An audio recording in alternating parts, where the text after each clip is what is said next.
Depuis la signature de l'accord pour la paix et la réconciliation au Mali, la commission tripartite poursuit avec ardeur et persévérance la mise en œuvre du programme de rapatriement de nos compatriotes. Cette 7e réunion entre le Mali, le Niger et le HCR permet de renforcer les stratégies pour le retour des réfugiés maliens.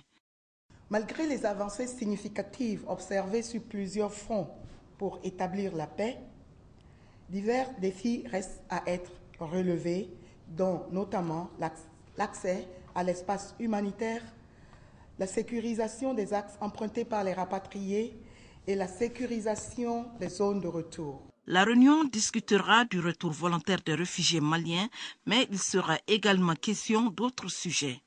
Ainsi, de janvier à septembre 2016, c'est au total 7313 Maliens en quête d'asile ont été dénombrés. Ceci démontre, si les besoins, combien la situation au Mali est source de préoccupation et qu'à ce titre, elle doit interpeller la communauté internationale.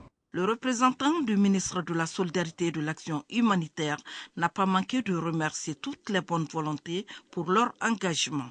Je profite de cette heureuse circonstance pour saluer l'engagement à nos côtés, les organisations sous-régionales et internationales qui a permis de renforcer nos efforts pour sauvegarder l'unité nationale et accélérer le retour de la paix.